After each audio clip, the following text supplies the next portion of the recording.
முருகன் 2 கையில கொடுக்கிறவரோ 4 கையில கொடுக்கிறவரோ 6 கையில கொடுக்கிறவரோ கிடையாது. 12 கையில தரக்கூடியவர்.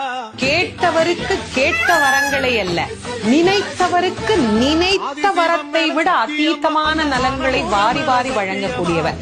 அவர் 12 கையில கொடுப்பார், வாங்குறதுக்கு நமக்கு தான் 2 கை பத்தாது. அப்பேற்பட்ட வள்ளலாக விளங்கக்கூடியவர் முருகப்பெருமான். அவர் வள்ளல்னா பக்கத்துல இருக்கிற அம்மா சும்மா கிடையாது, அவள் வள்ளி. இவர் 1 கொடுத்தா அந்த அம்மா 2 கொடுங்கன்னு வாழாம். அப்படி கணவனும் மனைவியும் போட்டி போட்டுக்கிட்டு நமக்கு கொடுக்க தயாரா இருக்கிறாங்க. வாங்குவதற்கு நாம் என்ன செய்ய வேண்டும்? அவரை நினைக்கணும்.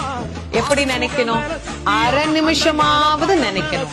அரை நிமிஷம் எப்படி நினைக்கணும்? எனக்கு கொடுப்பாரு, எனக்கு கொடுப்பாரு, எனக்கு கொடுப்பாருன்னு நினைக்க கூடாது. முருகப்பெருமானை உள்ளம் உருகி, அந்த உள்ளம் உருகுகிற போதே நமக்கு அப்படியே கண்களில் இருந்து ஆனந்த கண்ணீர் அப்படியே பெருகும். அந்த கண்ணீர்